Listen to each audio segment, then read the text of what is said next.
O assunto de hoje é a origem da vida. Entre as teorias para explicar o surgimento dos seres vivos, tivemos a abiogênese e a biogênese. A abiogênese, ou geração espontânea, defendia que os seres vivos poderiam surgir a partir da matéria bruta do meio. Já a biogênese defendia que a vida só se originava a partir de outra vida pré-existente. Aristóteles era um defensor da abiogênese. Ele acreditava que as rãs surgiam a partir do lodo. Helmont também defendia a abiogênese. Para ele, se você juntasse camisa suada e germe de trigo, em algumas semanas você teria camundongos. Red era um defensor da teoria biogênese e em 1668 realizou um dos primeiros experimentos que questionava a teoria oposta, chamada de abiogênese ou geração espontânea, segundo a qual os vermes surgiam da carne em decomposição, com o objetivo de provar que os vermes não se originavam espontaneamente a partir da carne em decomposição. Red colocou cadáveres de animais em frascos. Alguns frascos foram vedados e outros não. Após alguns dias, observou que nos frascos abertos, nos quais as moscas podiam entrar e depositar seus ovos, surgiam vermes, enquanto que nos outros frascos não haviam vermes. Isso porque as moscas não podiam entrar. Logo, os vermes que surgiam eram larvas de moscas que se desenvolviam a partir dos ovos depositados. Assim, Red confirmou sua hipótese e abalou a crença na abiogênese. Porém, em 1683, Anton van Leeuwenhoek descobriu os micro-organismos e, com esse fato, a crença na abiogênese voltou, defendendo que os micro-organismos surgiam através de geração espontânea. Em 1745, Nietzsche, cientista inglês, defensor da teoria abiogênese, realizou novos experimentos que consistiam em aquecer em tubos de ensaio fechado líquidos contendo partículas de alimento. Após vários dias, ao analisar esses tubos de ensaio, observou-se a proliferação de grande quantidade de micro-organismos. Em 1768, Lázaro Spallanzani, padre italiano, defensor da teoria biogênese, refez os experimentos de Nietzsche. Porém, deixou os frascos fechados contendo líquido com partículas de alimento fervendo por um tempo maior. E após alguns dias, não observou presença de nenhum micro-organismo no material analisado.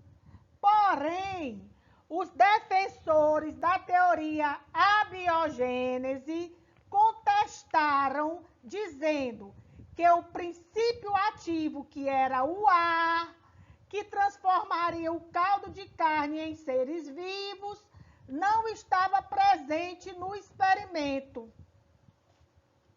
Louis Pasteur foi um cientista francês que, em 1860, conseguiu acabar com a teoria da abiogênese. No seu experimento, foram utilizados frascos de vidro, cujo gargalo foi esticado e curvado ao fogo, após terem sido enchido com caldo nutritivo. Em seguida, Pasteur ferveu o caldo dos frascos e deixou esfriar.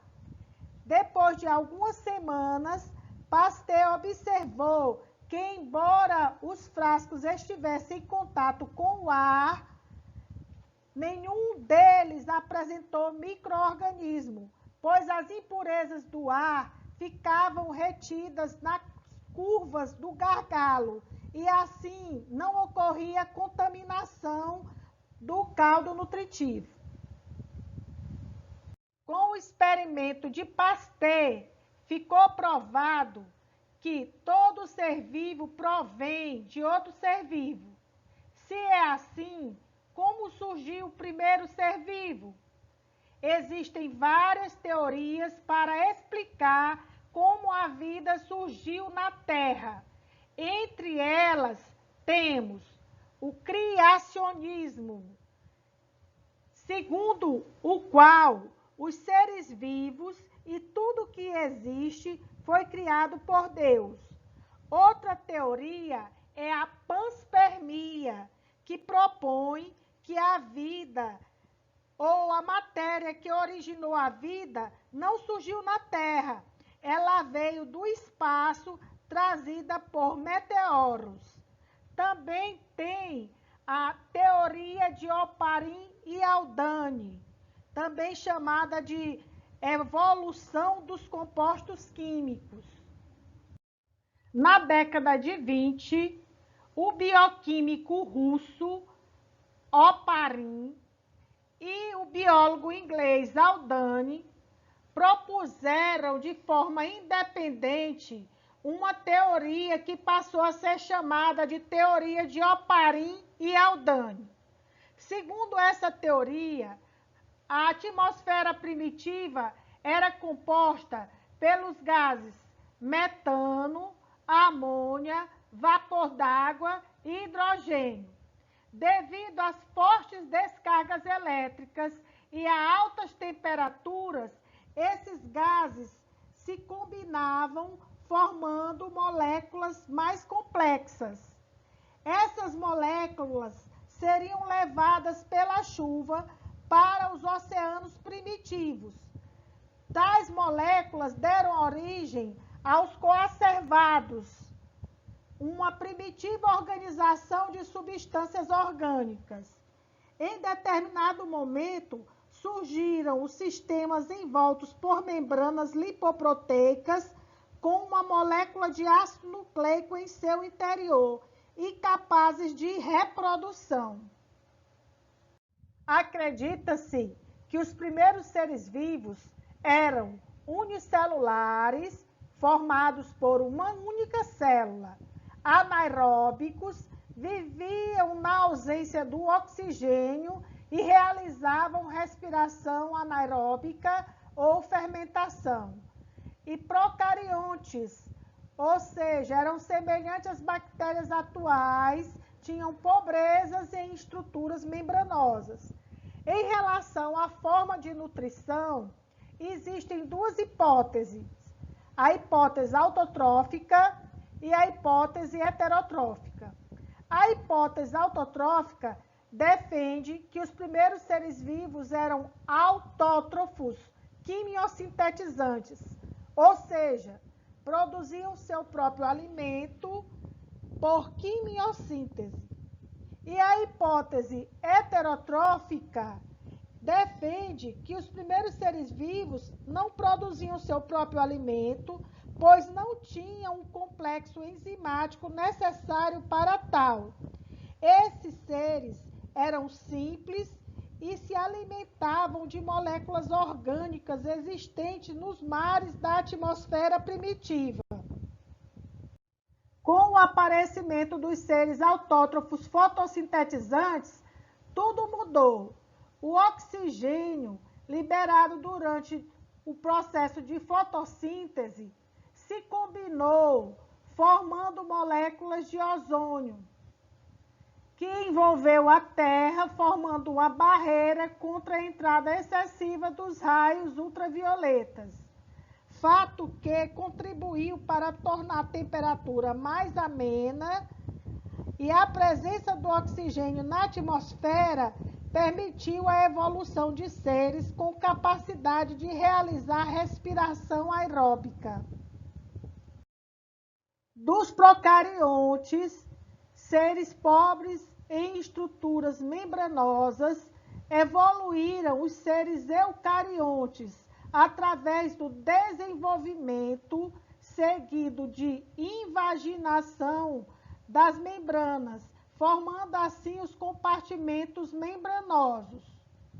Segundo a teoria endossimbiótica, os cloroplastos, organelas encontradas nas células fotossintetizantes, e a mitocôndria, organelas encontradas em células aeróbicas, seriam procariontes primitivos que teriam invadido células eucariontes e passado a conviver em simbiose, que é um processo de cooperação mútua em que os dois indivíduos envolvidos são beneficiados. Em 1953, um aluno chamado Miller, sob supervisão de Urey, construiu em laboratório um sistema que simulava as condições da atmosfera primitiva, segundo a teoria de Oparin-Haldane. Em balões de vidros interligados foram colocados gases metano, amônia, vapor d'água e hidrogênio. Esses gases foram submetidos a descargas elétricas e altas temperaturas. Após uma semana, foi observado o aparecimento de aminoácidos no sistema. Sidney Fox deixou esse material por mais tempo no sistema e observou a presença de proteínas. Até a próxima!